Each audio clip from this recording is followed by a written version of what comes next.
Have you ever found yourself just, scratching your head, wondering why incredibly brilliant people, maybe even experts, sometimes make financial choices that just seem baffling? Yeah, or the flip side, right?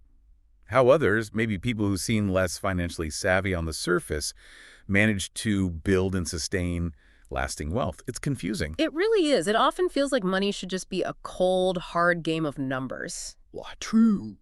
Spreadsheets. But it's so much more complicated than that, isn't it? Exactly. What if it's far more profound? What if it's deeply, intricately, well human? So today we're embarking on a fascinating deep dive. We're going to be meticulously dissecting the insights from a comprehensive summary of Morgan Housel's acclaimed book, The Psychology of Money. And this isn't just about economic theories or market mechanics, not really. No, it's about peeling back the layers, trying to understand the invisible forces of human behavior. Our ingrained biases, our unique individual experiences, the things that really drive our financial lives. Right. Our mission here is to unpack Housel's 10 core principles. We want to explore how our personal histories, those subtle psychological biases we all carry, and just our unique perceptions shape our financial decisions, often in ways a spreadsheet or an economic model just completely misses. Yeah, totally misses. And we'll try to ground each concept with some powerful historical context and, importantly, vivid real-world examples. We've got stuff as recent as 2024, trying to make these insights really tangible, relatable. And hopefully immediately applicable to your own journey, right? That's the goal. Think of this deep dive as maybe your shortcut to truly understanding the why behind both financial success and, frankly, financial struggle. Yeah. It's designed to offer those crucial aha moments, the kind that empower you to navigate your own money journey with, let's say, clearer vision, maybe less overwhelm, and definitely a much deeper sense of self-awareness. Well put. Okay, so Housel kicks things off by challenging a really fundamental assumption we often make about money behavior. Well, we tend to look at someone else's seemingly irrational money choices, something that just doesn't compute for us, and we quickly label them as, well, crazy. Right. Why would they do that? Exactly. But Housel suggests that what looks completely illogical from the outside often makes perfect, almost undeniable sense when you take a moment to understand the individual's unique circumstances, their perspective. So it's not about people being inherently crazy or illogical. No, it's entirely about the unique context they've experienced, the personal lens through which they view the entire world, especially money. Okay, that's interesting. So financial decisions aren't universal rules. They're more like reflections. Profound reflections, yeah, of personal histories, upbringing, the specific economic environments we've been shaped by. It's all baked in. It's truly striking how ingrained these things are. So wealth isn't just about income or the numbers on a balance sheet today. Not at all. It's profoundly shaped by how that individual perceives and handles money based on their completely unique life journey. What seems like a straightforward calculation to one person Can be an entirely different reality for another, based on their lived experiences, the lessons they've unconsciously absorbed along the way. Totally. Which means, really, that financial logic is almost always relative. It's not absolute. Which makes empathy, surprisingly, maybe a powerful tool in the financial world, both for yourself and when looking at others. That's a great way to put it. Understanding that context is key. Which leads me to think that idea of personal context, making financial choices seem rational, is really powerful. How does something huge like the collective trauma of the Great Depression, how does that manifest in individual decisions, maybe even decades later? Oh, absolutely. Here's where it gets really interesting historically. Think about the profound impact of the Great Depression. What lasting financial lessons did that era imprint on a whole generation? Yeah, what did that look like? Well, the generation that directly lived through it, they were fundamentally shaped by this overwhelming decade-long experience of scarcity, profound loss, deep economic uncertainty. It wasn't just a blip on the radar. No, not at all. It was a crucible. It seared this powerful, enduring lesson into their collective psyche. Achieve security through extreme caution. Okay. And how did that play out in their behavior? You saw things like hoarding cash, Yeah. sometimes literally stashing money under mattresses, a deep aversion to debt. Being extremely conservative with spending and investing for decades, long after the immediate crisis was over. Wow, for decades. Yeah.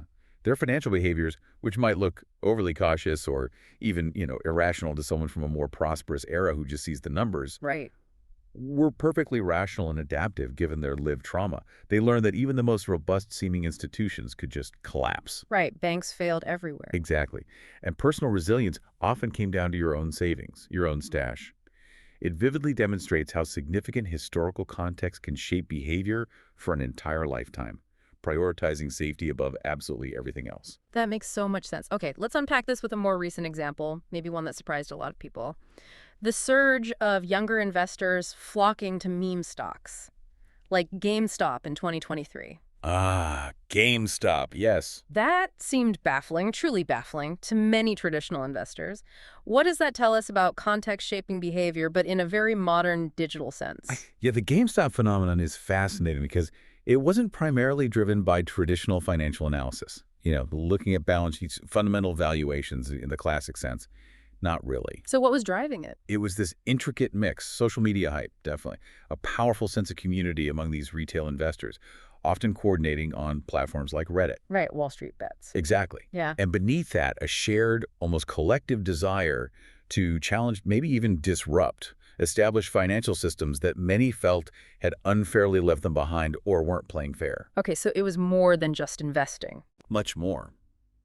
For these younger digitally native investors, highly interconnected online, maybe feeling the pinch of economic inequality or just frustrated being told the rules by institutions.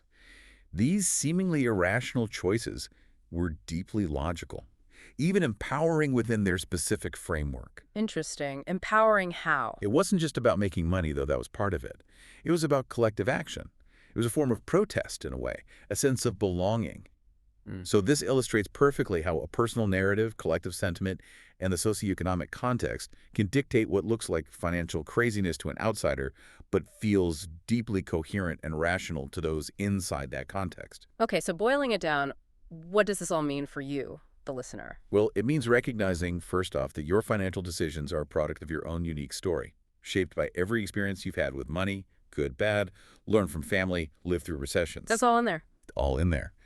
And understanding that others' choices stem from their equally unique, often invisible stories, well, that can foster empathy and lead to better self-awareness in this complex, often quite judgmental world of money. Yeah, it's easy to judge. It is. So it's about accepting there's no single right way, only a way that makes sense for you given your context. And maybe, more importantly, realizing the financial logic is often way more about psychology than it is about spreadsheets. Psychology over spreadsheets. Yeah. I like that. Okay, moving on. While we often attribute financial success to, sheer skill, diligent hard work, brilliant strategies, and don't get me wrong, those are undeniably important. Sure, they matter a lot. Housel highlights the enormous, sometimes really uncomfortable roles that just plain luck and risk play in our financial journeys. Yeah, these aren't minor footnotes, are they? Or just unlucky breaks. Housel argues they can be major defining chapters, sometimes dwarfing individual effort entirely. That's a big claim. Dwarfing effort. Well, the real revelation here is recognizing that many truly phenomenal success stories, think about the early tech moguls in Silicon Valley, owe as much to being in the right place at the right time. Timing. Sheer timing, incredibly fortunate circumstances, as they do to raw talent or strategic genius. So you're saying luck was just as important as, say, Bill Gates' coding skills early on? Housel argues, yes, absolutely. Yeah. Think about the countless brilliant innovators who never made it because the market wasn't ready or they launched just as a recession hit. You can be the smartest person in the room. Right. But if the tailwinds aren't there, or if some global event intervenes, your genius might just go unrewarded. Okay, and the flip side, risk. Conversely, unforeseen risks, those black swan events Housel talks about, the highly improbable things with extreme consequences nobody predicts, can just sweep in and wipe out even the most meticulously crafted financial plans. Doesn't matter how smart you were. Doesn't matter. Which urges us to cultivate this delicate balance. Unwavering confidence in our abilities, yes, but always tempered with a profound sense of humility about the vast, uncontrollable forces at play. Humility. That's not often associated with finance. Maybe it should be more often. Yeah. It's about accepting you can do everything right and still fail, or, frankly, do many things wrong and still succeed, because luck has a strong hand in the game. That's unsettling, but probably true. This idea becomes incredibly clear when we look back at the 2008 financial crisis. Oh, yeah. A huge win. That was such a powerful, painful reminder of how systemic risk, things way outside our control, can undermine even the soundest individual financial strategies. What was fascinating there, how did it really impact people at a fundamental level, highlighting these forces beyond personal control? Well, the 2008 crisis was just this stark, frankly terrifying demonstration that it didn't matter how diversified your individual investment portfolio was, Didn't matter. or how carefully researched your stock picks were, or how conservative your personal debt was. Systemic risks can just cascade through the entire economy. And in 2008, that was the housing market? Primarily, yeah. Huh. A housing market collapse, fueled by subprime mortgages and incredibly complex financial instruments nobody fully understood, then triggered a global financial meltdown. It reached every corner of the world. Wow. It demonstrated that some factors are fundamentally beyond individual control, no matter how much personal responsibility you take.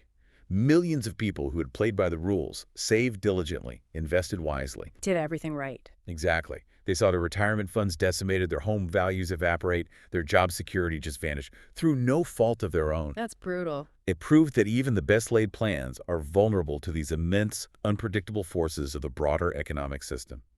It highlighted the deep importance of building a robust margin of safety, not just aiming for maximum gains. It was a painful, collective lesson in humility. Humility again, okay. And we saw echoes of this unpredictability more recently, right? With the 2022 crypto crash. Absolutely. A different market, same principle. What harsh lesson did that experience offer about risk's unpredictability, even for those who felt they really understood that specific, volatile market? Yeah, the 2022 crypto crash served as another powerful, painful reminder. Many investors in crypto, some who considered themselves highly knowledgeable, maybe they had solid strategies based on technical analysis or project fundamentals. They thought they knew the space. Right. They nevertheless lost millions. Some lost their entire life savings. Yeah. The rapid, dramatic collapse of the market fueled by things like inflation fears, rising interest rates, and then the spectacular failures of major platforms like FTX and Terra Luna. That was huge news. Huge. It underscored that despite careful planning or even perceived expertise, certain risks, especially in new, highly speculative or largely unregulated markets, remain profoundly unpredictable. They can wipe out significant wealth in an instant, regardless of individual skill or diligence. So even the experts got burned. Many did. It was a clear, contemporary example that some risks just cannot be diversified away or predicted. It requires a deep respect for the unknown. Okay, so for your own financial journey, you listening, consider this. How do you build a financial strategy that actually accounts for these powerful, uncontrollable forces of luck and risk? That's the key question. How do you balance that ambition, that desire for growth, with a healthy dose of humility and a recognition that, hey, not everything is within your control? It really comes down to building resilience, doesn't it? And that margin of safety we talked about. Not just aiming for the big wins or assuming success is purely a product of your effort. It's about building a robust financial life, one that can withstand the inevitable punches, both the ones you see coming and, maybe more importantly, the ones you don't. Exactly. Surviving the unexpected. All right, let's shift gears a bit now. Let's address a really fundamental human tendency, one that, let's be honest, probably touches all of us at some point. Okay, what's that? It's that relentless, often insatiable desire for more. Ah, yes. The hedonic treadmill. Exactly. This isn't just about the super rich or the incredibly financially ambitious. It's about that insidious internal voice that, even after you've achieved what many would consider ample financial security, keeps whispering. What's next? What else can I get? Yeah. Is this really enough? Precisely. And Housel brilliantly defines this as the satisfaction gap. The satisfaction gap. I like that. Explain it. It's that counterintuitive state where acquiring more often just inflates our expectations. It pushes genuine contentment further away rather than bringing it closer. So getting more doesn't equal being happier. Often, no. What's truly fascinating is how accumulating more money frequently leads not to happiness, but to escalating desires. It's this perpetual treadmill where the finish line just keeps moving further away the closer you think you're getting. You hit one goal. You hit one financial milestone, maybe paying off debt, reaching a certain net worth, and almost immediately your mind shifts to the next higher one. Which isn't always bad, right? Ambition drives progress.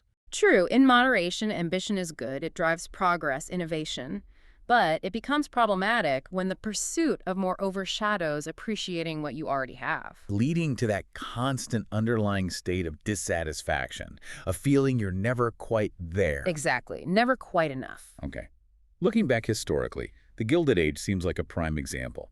You had tycoons like Rockefeller and Carnegie amassing fortunes that were just unimaginable for their time. Truly staggering wealth. Yet, they often remained fiercely driven, competitive, seemingly dissatisfied, constantly expanding.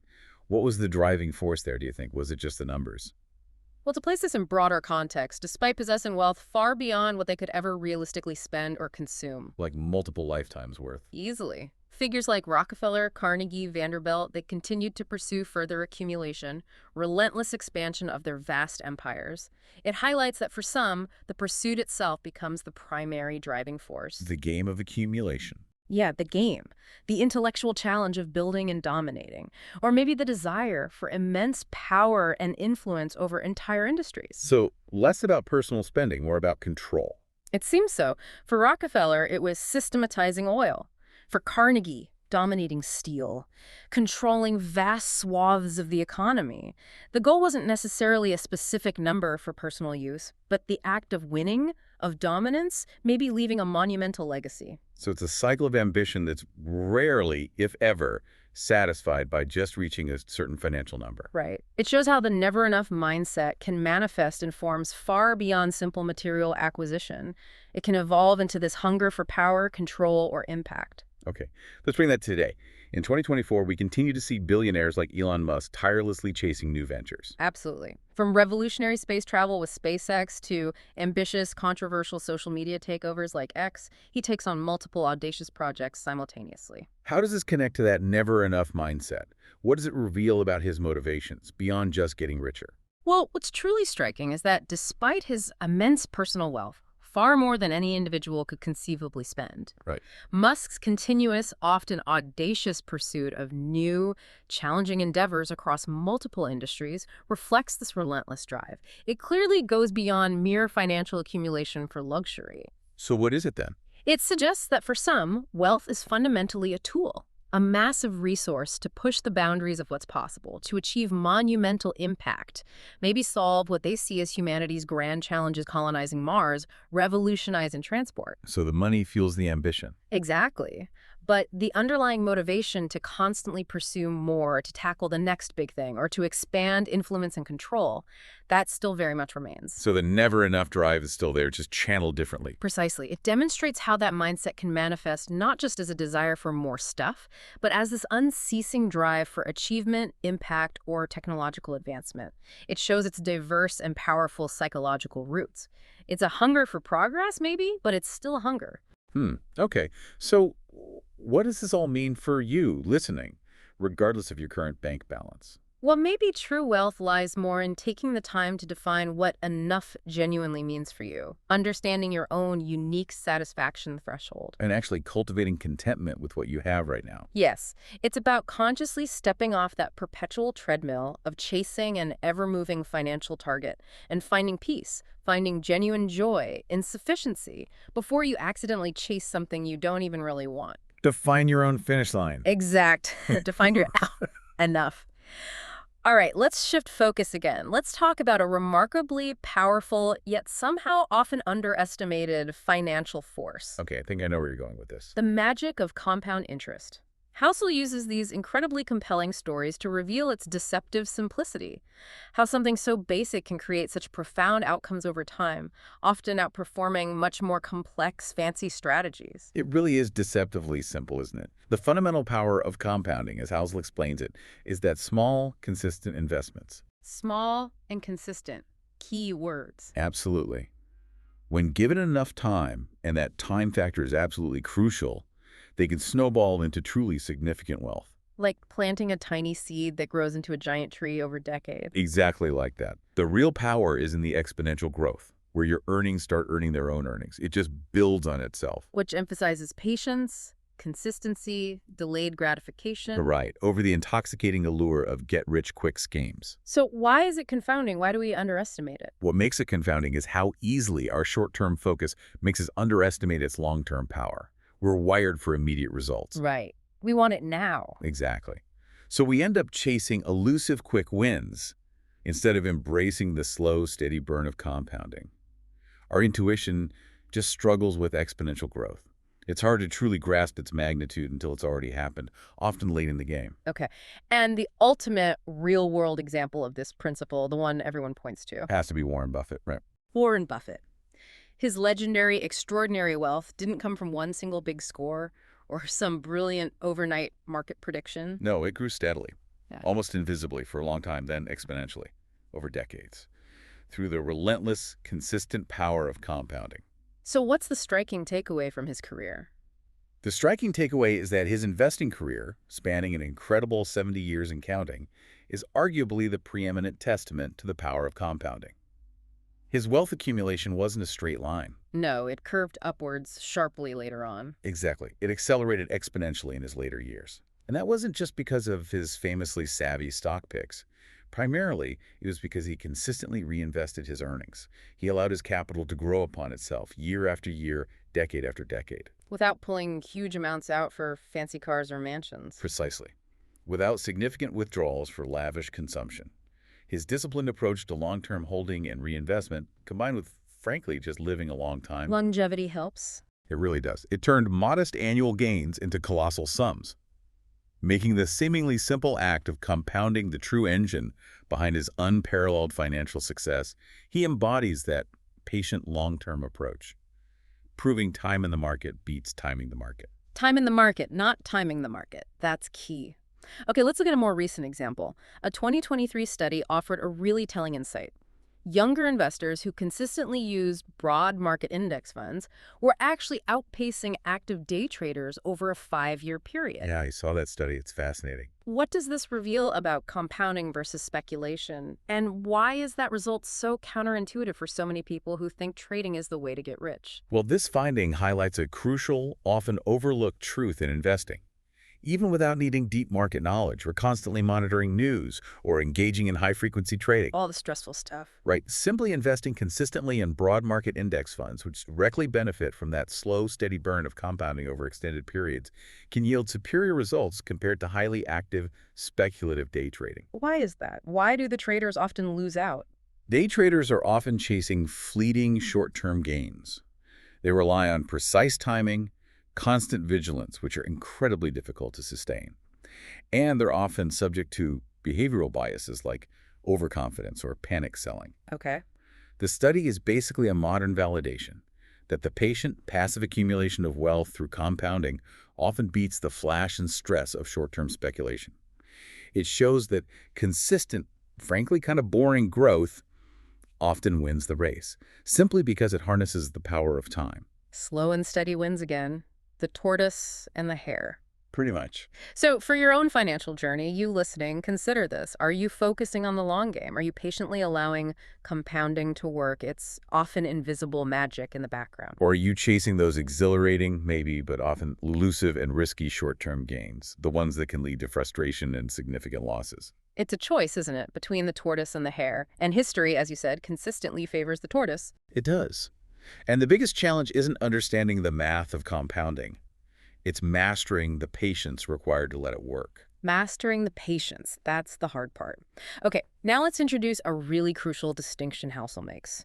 It's one that many people, unfortunately, overlook until it's maybe too late. All right, what's the distinction? It's that earning money often requires one specific set of skills, one particular mindset, but keeping it, preserving that wealth requires an entirely different and often much more difficult approach. Getting wealthy versus staying wealthy. Yes, that's huge. It's like offense versus defense in sports. Exactly. That's a great analogy. Housel masterfully differentiates these two mindsets. Can you expand on that? Sure. Getting wealthy often involves taking calculated risks, right? Maintaining an optimistic outlook, being aggressive and seizing new opportunities, sometimes even embracing a bit of irrational exuberance, frankly. Playing offense, focusing on growth, making the big plays. Precisely. Staying wealthy, however, is fundamentally a defensive game. It demands caution. It demands a built-in margin of safety. A healthy dose of pessimism, actually, about what could go wrong. Pessimism, really? Yeah, thinking about the downside. And most critically, it requires the disciplined avoidance of reckless bets or impulsive decisions that could swiftly wipe out years, even decades, of accumulated gains. So protecting your downside becomes paramount. Absolutely. Once you have something substantial to lose, capital preservation is key. And the fascinating thing is the skills required to build a fortune are often diametrically opposed to those required to keep it. Wow. Optimism versus pessimism. Risk-taking versus caution. They're almost opposites. They really are. Okay, the 1929 stock market crash is just a stark, almost brutal reminder of this critical distinction. What happened then to those who were solely focused on getting rich quick through things like over-leveraging, people who ignored the risks of preservation? How did that play out? Oh, during the crash of '29, the consequences of neglecting wealth preservation were just catastrophic. Many individuals had rapidly accumulated significant paper wealth during the booming Roaring '20s. Emphasis on paper. Exactly. Often doing so through highly speculative investments and using excessive leverage, borrowing heavily to buy more stocks, thinking the market only went up. Seems familiar even today sometimes. Doesn't it? This strategy amplified gains wonderfully on the way up, but it catastrophically amplified losses on the way down. Right, leverage it cuts both ways. Absolutely. When the market turned, plunging rapidly, they simply lacked the defensive strategies. They lacked the risk management, the underlying financial stability necessary to preserve their gains. So they were wiped out. Completely. Their aggressive accumulation strategies, built on this shaky foundation of debt and pure speculation, ultimately led to their total downfall. Fortunes vanished overnight. It illustrated in the most dramatic way possible the severe consequences of neglecting wealth preservation in favor of pure, unchecked growth. A very harsh lesson that getting rich is only half the battle. Only half the battle. Okay, let's fast forward dramatically to 2023. We saw banks, big institutions like Silicon Valley Bank, SVB, fail in a truly shocking and rapid fashion. Yeah, that sent ripples through the system. How does this very recent event highlight the critical challenges of wealth preservation, even for large, sophisticated institutions? What was their fatal flaw in this context? Yeah, the striking takeaway from SVB's collapse is that it wasn't initially due to a lack of deposits or a sudden run by all its customers, though that happened eventually. So what was the root cause? It was primarily due to profoundly poor risk management within its own investment strategy. The bank had taken in massive deposits during the tech boom. Lots of cash from tech startups. Exactly. And it invested a significant portion of these funds in long-term fixed-rate bonds, which are highly sensitive to interest rate changes. Okay, I see where this is going. Right. When the Federal Reserve rapidly raised interest rates in 2022 and early 2023 to combat inflation, the market value of those long-term bonds plummeted. Their assets lost value fast. Massively. This aggressive, unbalanced investment strategy, which lacked sufficient caution, diversification, and crucially, hedging against known risks like rising rates, meant that when depositors did start to withdraw funds, Which they eventually did. the bank had to sell those depreciated bonds at a massive loss just to meet its obligations, which created more panic, leading to more withdrawals. A classic bank-run dynamic. Wow, a failure of preservation at the institutional level. Absolutely. It's a powerful contemporary example that even highly sophisticated financial institutions can fail if they neglect the fundamental principles of preserving wealth by managing systemic risks, like interest rate risk, effectively. It proves that the mindset of wealth preservation is distinct, vital, and requires constant vigilance. It's not just about chasing returns. Okay, so reflecting on your own personal finances, ask yourself this. Are you focusing so much on earning and growing your money, maybe chasing the next big opportunity, the next hot investment, that you might be neglecting the crucial, often less exciting strategies required to protect and preserve it for the long run? It's about building that fortress around your gains, isn't it? Understanding that even one small, avoidable mistake can unravel years of hard work. Making downside protection just as important, maybe even more important once you have something, as upside potential. Definitely more important for staying wealthy. #3. Navigating uncertainty and defining true wealth. All right, let's dive into another fascinating and often quite counterintuitive concept Housel introduces. He calls them tail events. Ah, the tails. Yes. Extreme outcomes. Exactly. These are those rare extreme outcomes, either overwhelmingly positive or devastatingly negative, that disproportionately drive financial success or failure. They shape our portfolios far more than the average day-to-day or month-to-month fluctuations. So it's not the average that matters most. Housel argues no. It's the outliers. He says it's not the consistent, steady performance of the majority of your investments that ultimately defines your financial life. It's usually a few exceptionally big wins. The home run. Or conversely, a few devastating losses that really move the needle in the long run. Okay, so understanding this encourages us to, what? Embrace uncertainty rather than fight it. Pretty much. And to prepare for the unexpected, recognizing that the most impactful events are always outliers, not averages. So you can be wrong or just average on most of your investments. Right. But if you have just one or two truly outsized successes, what Housel calls a right tail event, they can often make up for all the others and then some. Like finding the next Amazon or Google early. Exactly. But the flip side is crucial too. You also have to be resilient enough to survive when those negative tail events, the left tail events, occur, because they can wipe out everything. So survival is key to capturing the upside of the right tail. Precisely. This acceptance is key because our brains, well, they're wired for predictability, aren't they? Yeah, we like patterns. We don't like randomness. Which makes extreme outliers particularly hard for us to process and prepare for. It requires a shift from trying to control outcomes, which is impossible, To mastering control over our reactions and building a diversified approach that can capture these rare wins while surviving the inevitable losses. Exactly. Diversify and endure. Okay. This idea becomes starkly clear when we look back at the dot-com bubble burst in 2000. Oh, yeah. A classic dramatic negative tail event for tech investors. What profound lesson did that extreme market swing illustrate about the power of these rare outcomes? And how did it actually reshape the industry? Well, the dot-com bubble period saw this massive speculative bubble inflate around internet-based companies. Many had no profits. Some barely had a business model. Pets.com's sock puppet comes to mind. Exactly. Pure speculation. This was followed by a dramatic, swift collapse. Trillions of dollars in market value just evaporated. Widespread bankruptcies among dot-coms. So devastation. Widespread devastation. But ironically, the event also served as a kind of cleansing fire for the industry. How so? It created opportunities for the truly robust, well-managed tech companies, think Amazon, Google, maybe Apple, finding its footing again to emerge from the ashes and thrive. They fundamentally reshaped the global technology landscape because they survived the bust. So the tail event cleared the field for the winners. In a way, yes. It showed that one extreme, rare event, this market-wide euphoria followed by a crash, could entirely reshape an entire sector. It could create or destroy individual fortunes on a scale that just dwarfed typical market movements.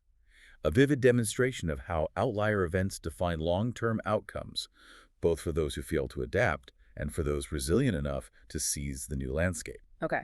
Let's jump to a more recent positive tail event. The 2024 AI stock surge, particularly the incredible run led by NVIDIA. Yeah, NVIDIA's performance has been absolutely remarkable. It perfectly demonstrates how a positive tail event can create sudden, immense wealth for those positioned correctly, maybe even accidentally. What's truly striking here about this current phenomenon? Well, what's truly remarkable is that NVIDIA's meteoric rise in 2024, driven by this intense, almost sudden demand for its specialized chips in the burgeoning AI sector. It's a prime contemporary example of a positive tail event. It wasn't gradual growth. Not at all. It was a singular, rare occurrence where a company found itself perfectly positioned for a revolutionary technological shift. That created an unprecedented, almost parabolic demand for its core product. Right place, right time, right product. Yeah. Massively. Exactly. Yeah. And this delivered just outsized returns for investors, far beyond what you could reasonably expect from typical market growth, even in a strong bull market. So it shows the power of these outliers again. Absolutely. It powerfully shows the incredible leverage, the scale, and frankly, the unpredictability of outlier events in wealth creation. It reinforces the idea that a few companies, maybe even just one, can account for the bulk of an entire market's gains over time. Which makes the disciplined act of simply holding diversified investments incredibly powerful. Because you never know which small part of your portfolio might turn into the next NVIDIA. You just need to be in the game and survive long enough to potentially catch one. Be in the game and survive. Okay. So for your own financial journey, the question becomes, how do you position your financial life to potentially benefit from those incredibly rare but powerful positive tail events? While simultaneously building the necessary resilience and safety nets to withstand the equally unpredictable and potentially devastating negative ones. Yeah. How do you do both?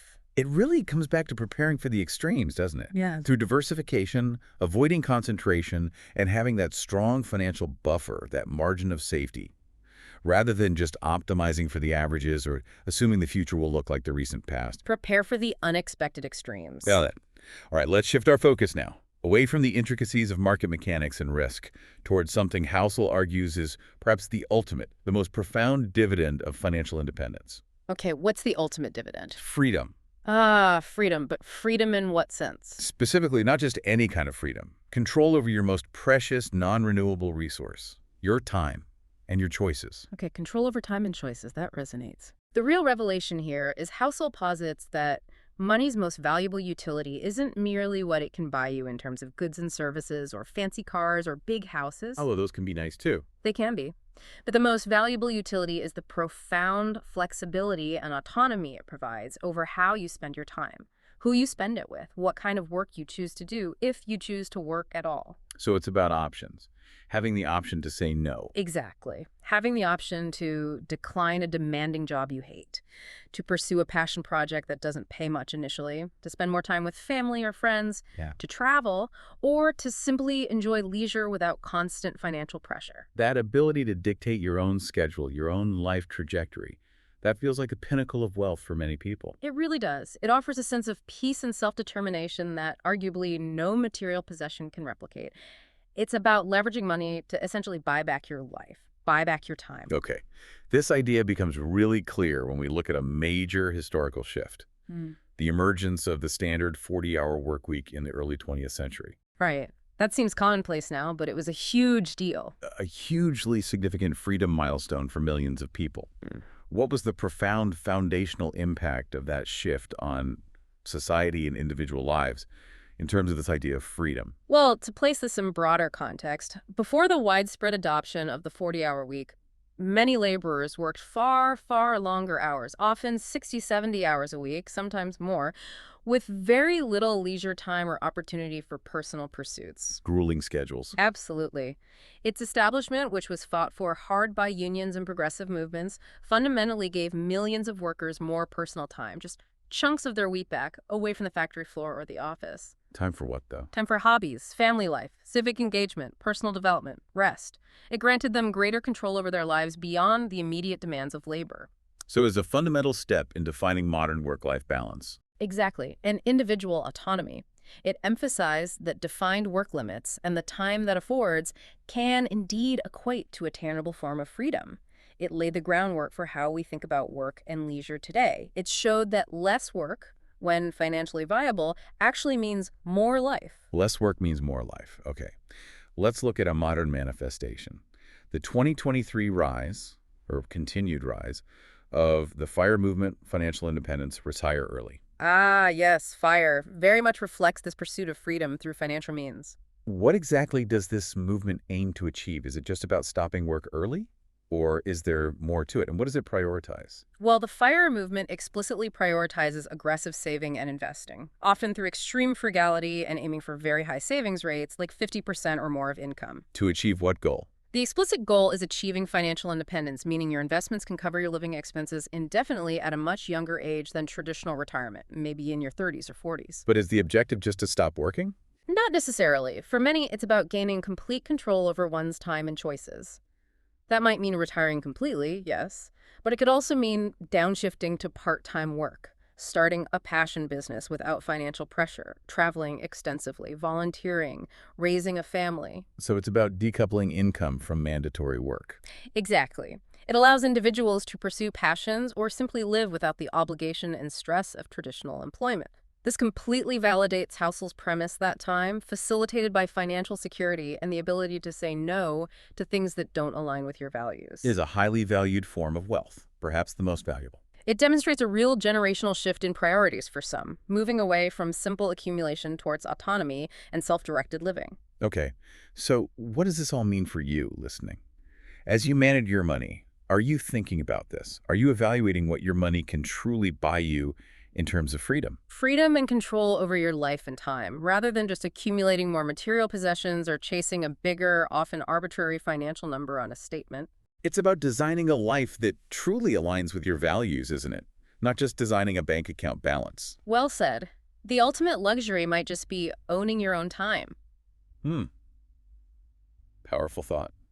All right, let's introduce another wonderfully counterintuitive idea that Housel unpacks, something he calls the man in the car paradox. Okay, the man in the car paradox. Intriguing name. What's the paradox? The paradox is that the most visible symbols of wealth, That gleaming luxury car, the oversized mansion, the designer The watch. things that scream, I'm rich. Exactly. Those things are often not true wealth at all. In fact, Housel argues sometimes they can even be indicators of significant debt or underlying financial insecurity, maybe even a desperate need for external validation. So the flashy stuff might be hiding financial weakness. It might be. What's truly striking here is Housel's argument that true riches, the kind that provide security, optionality, genuine peace of mind, lie primarily in what you don't see. The invisible stuff. The invisible stuff. Your savings accounts, your diversified investment portfolio, your overall net worth. These are the quiet, accumulating assets working for you behind the scenes, often growing completely unnoticed by others. So the person driving the expensive car, we admire the car, maybe? We might admire the car or envy the driver or even judge them, but their actual net worth, their financial stability, rarely, if ever, known to us observing them. While true wealth is often quiet, understated, less ostentatious. Precisely, because it's fundamentally about accumulation and preservation, not immediate consumption and display. It's the critical difference between looking rich and actually being rich. Looking rich versus being rich, okay? This idea becomes really clear when we look back again at the lavish displays of the Roaring '20s. Yeah, back to the 20s. Extravagant spending on parties, fashion, speculative investments. These outward displays often masked underlying financial fragility, didn't they? Absolutely. What's the critical lesson there for us today, especially given the ultimate outcome of that era? Well, to place this in broader context, during the Roaring '20s, outward appearances of wealth and prosperity were paramount. It was the Jazz Age, after all, fueled by a booming stock market and readily available credit. Keeping up with the Joneses 1920s style. Big time.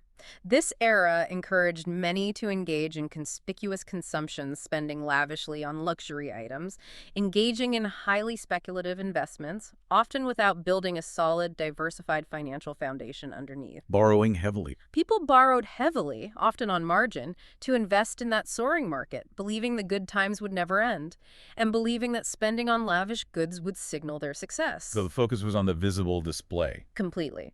This emphasis on visible consumption, rather than prudent saving and sound long-term investing, ultimately contributed to widespread financial ruin when the stock market crashed in 1929. It exposed how the pursuit of status through outward displays can often hide deeper financial insecurity, or just a complete lack of true sustainable wealth. So the critical lesson is, what you see isn't always what you get. Exactly, and a focus on external validation through spending can be a really dangerous financial trap. Okay. Let's bring it to 2024. We continue to see influencers flaunting luxury cars, designer goods, extravagant lifestyles all over social media, Instagram, TikTok. It's unavoidable if you're online. But we often hear reports, or it becomes clear, that these things are frequently acquired through loans, leases, or even direct sponsorships. They don't actually own a lot of it. How does this contrast with the reality of truly quiet millionaires? And what does it reveal about modern perceptions of wealth? Yeah, what's truly fascinating here is that many modern wealth displays on social media are meticulously curated images, carefully crafted illusions, often financed by significant debt, short-term leases, or promotional sponsorships where the influencer is basically paid to feature a product, not own it. So the goal is projecting an image of affluence, aspirational living. Exactly, not necessarily reflecting actual net worth or financial stability. And this stands in stark contrast to genuinely wealthy individuals, many successful business owners, seasoned professionals, long-term investors who often drive modest cars, live relatively frugally, the millionaire next door type. Precisely. They prioritize actual net worth and long-term security over short-term status symbols and outward displays. Their wealth is largely invisible in their investment accounts, their real estate portfolios, their thriving businesses. So the man in the car paradox is maybe even more relevant today. I think so. Social media amplifies the illusion of wealth like never before, while true financial strength remains largely unseen, uncelebrated by the masses, quietly growing in the background. Okay, so for your own financial journey, the question becomes, are you chasing the fleeting appearance of wealth? That external validation of what others think you have, maybe unconsciously trying to keep up with what you see online? Or are you focused on building true, invisible financial security, the kind that provides lasting peace of mind, stability, and genuine optionality for your future? It's a profound distinction, isn't it? Yeah. And one that deeply impacts your long-term well-being. Absolutely critical. Okay, building directly on that crucial point about invisible wealth. Housel clarifies that wealth isn't just invisible, it's fundamentally the money you don't spend. Oh, wealth is the money you save. Exactly. The resources you consciously choose to save and invest for future security, future opportunities, future resilience, it's the ultimate act of delayed gratification, really. Okay. So Housel emphasizes that savings and investments are the true, robust foundation of wealth. They aren't flashy, they aren't immediately gratifying, like buying a new gadget or car. Not at all. Instead, they represent that deferred gratification and the silent, powerful force of your money working for you in the background, compounding over time unseen. And this invisible accumulation builds that robust financial base, Yeah. the one that offers profound future security. Yes, and it unlocks options and opportunities you might not even foresee today. Maybe it's early retirement, maybe funding a child's education, starting a business, taking a sabbatical, making a down payment on a home. Or just having the peace of mind to navigate life's inevitable curveballs. Without crippling financial stress. That alone is huge. It's the opposite of consumption. It's accumulation. It provides this powerful shield against the unexpected and a springboard for future growth. Okay. This idea becomes really clear when we look at the post-World War II savings booms across many Western economies. Right. Those periods were absolutely crucial in rebuilding devastated regions and fostering widespread prosperity for generations. How did those periods strongly illustrate this principle of unseen wealth creating tangible future benefits? Well, to place this in broader context, following the immense destruction and sacrifice of World War II, many economies, particularly in the U.S. and parts of Europe, experienced these prolonged periods of remarkably high savings rates. People saved a lot. Why? It was driven by a combination of factors. Sheer necessity, for one, rebuilding from scratch required enormous amounts of capital, and also a strong cultural focus on thrift, on deferred consumption, perhaps born from the war years. So individuals and families consciously chose not to spend. Exactly. They chose to save a significant portion of their income rather than spending it immediately. And this collective act of deliberately choosing not to spend, but instead to save and invest it, well, that provided the critical capital necessary for massive reinvestment. Reinvestment in what? In rebuilding infrastructure, retooling industries for peacetime production, funding education, driving innovation. This quiet, unseen capital fueled profound economic growth and individual prosperity for decades. Wow. So unseen savings literally rebuilt the world. In many ways, yes.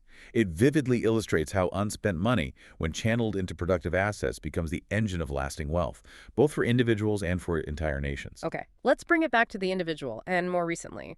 In 2023, we continued to see frugal billionaires, like Warren Buffett again. He keeps coming up, for good reason. Consistently outlasting and outpacing more spendthrift peers and even entire institutions sometimes. What enduring lesson does his example offer about the power of unseen wealth in a modern context, beyond just his investment skill? Yet what's truly striking here, and we touched on it, is that Buffett, despite his immense wealth, famously maintains a relatively modest lifestyle.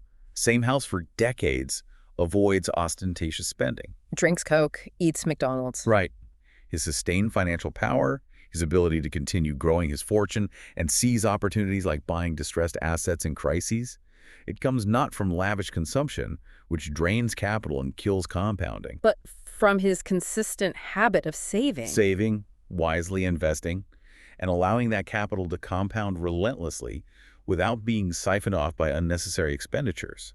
He famously values every single dollar that stays invested and working. So his unspent capital is the engine. It exemplifies how unspent capital money that is quiet, unseen, working tirelessly in the background is the true engine of lasting wealth, financial endurance, and that capacity to seize opportunities when others can't. It contrasts sharply with those who prioritize outward display and consumption over building real net worth. His wealth isn't just a symbol. You called it a war chest. I think that's right. A war chest. Okay. So what does this all mean for you listening? As you make your daily financial decisions, big and small, are you truly recognizing the power of not spending? That every dollar you consciously choose not to spend today, every decision to save and invest instead, is a profoundly powerful step towards building true, lasting wealth. And securing your future opportunities, even if it feels small or insignificant in the moment. It's the invisible foundation of your financial future, isn't it? And it compounds not just in dollars, but maybe more importantly in peace of mind and future options. Peace of mind. Can't put a price on that. All right, finally, we arrive at what Morgan Housel offers as his ultimate, maybe deceptively simple, yet profoundly important advice for financial resilience. the bedrock. Okay, the grand finale. What is it? Cultivate the consistent, non-negotiable habit of saving money regularly. Just save money. That's it. Save money. Seems almost too simple after all this complexity. It seems simple, but Housel stresses that regular saving is far more than just accumulating funds in a bank account. It builds profound psychological resilience. Okay, how does saving build psychological resilience? Well, it creates that critical safety net. That buffer that protects against life's inevitable uncertainties, a sudden job loss, unexpected health issues, a costly car repair, even broader economic downturns like recessions. That financial cushion reduces stress, Yeah. gives you breathing room. Exactly. It offers flexibility, it prevents small problems from escalating into full-blown financial crises, and beyond just protection, it also provides optionality for future goals and dreams. Like the freedom we talked about earlier. Precisely. It gives you the freedom to seize opportunities, starting a business, going back to school, taking a sabbatical, making a down payment. That buffer provides incredible peace of mind and reduces financial stress, which are invaluable assets that money can buy, even if they aren't material goods. It's about buying freedom from worry. Buying freedom from worry. I like that. Okay, historically, the severe 1970s stagflation. Oof. Yeah. Not a fun time economically. A period defined by that grim combination of high inflation and stagnant economic growth. That was a very tough lesson for many, wasn't it? Driving home the undeniable vital value of readily available cash reserves. What did people learn then from that prolonged economic hardship? How did savings prove crucial? Well, during that challenging economic period, stagflation, rising prices, eroding purchasing power, high unemployment, slow growth, those who had diligently built up liquid savings, those emergency funds, They were far better equipped to weather the storm. far better. They could absorb the shock of higher grocery bills, rising gas prices, maybe a sudden job layoff without immediately resorting to high-interest debt or being forced to sell assets like stocks or their home at a loss in a depreciated market. Whereas those living paycheck to paycheck. They found themselves in extremely precarious positions, often accruing significant debt that just further compounded their problems. It starkly underscored the protective power of a financial buffer against unforeseen and prolonged economic pressures. It taught a generation the indispensable value of cash reserves and a robust emergency fund as a fundamental necessity for stability. A painful but necessary lesson. Well, Okay, let's bring it right up to date. In 2024, we saw clear evidence, studies showing that households with strong emergency funds weathered the recent periods of higher inflation much better than those living paycheck to paycheck or who were maybe more spendthrift. Yeah, that data was quite compelling. What's the practical, immediate takeaway from this very current trend, and how does it illustrate that psychological benefit of saving you mentioned? Well, what's truly striking is how clearly this recent data demonstrates the immediate practical value of consistent saving, faced with rising costs of living for basically everything: food, housing, energy. Stuff you can't avoid buying. Right.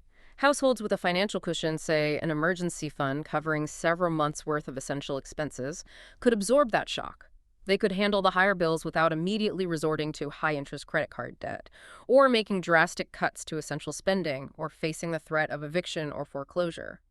So it provided stability and avoided desperate measures. Exactly. It demonstrated the direct, tangible benefit of regular saving, not just for abstract long-term goals like retirement, but for maintaining stability, dignity, and crucially, psychological peace during periods of real, immediate economic volatility. It allowed them to avoid making panicked, potentially damaging decisions. So it's a powerful contemporary example that saving isn't just about getting rich. No, it's about staying solvent, staying resilient, staying sane, even when the economy gets tough. Okay. So for your own financial journey, the final, maybe most important question, are you actively making saving a non-negotiable habit? Is it a consistent allocation in your budget, like paying a bill to your future self? Are you ensuring you're building that essential financial and psychological safety net for whatever life inevitably throws your way? Because it seems like the simplest, most powerful financial defense you can build. Absolutely. And it offers dividends far beyond mere interest. Dividends in security, options, and peace of mind. Hashtag tag outro. Wow. Okay, we have covered some significant ground today, haven't we? We really have. From understanding why financial choices that seem completely crazy on the surface actually make perfect sense in context, Right. The personal story matters. to the quiet, almost invisible compounding power of patient saving. And the true, often unseen meaning of wealth, that it's what you don't spend. Yeah, It's abundantly clear that money isn't just about cold calculations or trying to predict markets. It's a profound reflection of the human condition, our history, our biases, our deepest desires and fears. So, what Morgan Housel really helps us understand, it seems, is that navigating the world of money isn't primarily about being a financial genius or possessing some crystal ball to predict the future. No, not at all. It's fundamentally about understanding yourself first, embracing humility in the face of risk and uncertainty, cultivating immense patience. And ultimately, valuing contentment and freedom control over your own time, over the endless, often unsatisfying pursuit of accumulation just for its own sake. It's a deeply personal journey, isn't it? Not some universal blueprint. And the most powerful tools are often psychological, not mathematical. Yeah, self-awareness seems key. Hopefully, this deep dive has given you, listening, some powerful insights, maybe some crucial aha moments. Helping you not only be better informed, perhaps, but also to fundamentally rethink your own personal relationship with money, with wealth, and with what truly matters in your unique life journey. It really is about aligning your financial actions with your deepest values, isn't it? I think that's the core of it, which leads to a final thought. Okay, let's hear it. If we connect all this to the bigger picture, maybe moving beyond specific financial goals like saving X amount or reaching Y net worth, what ultimate non-monetary value are you truly aiming for when you make your financial decisions? What's the real goal behind the goal? Exactly. Is it peace of mind? Is it the freedom to pursue a passion? The ability to help others?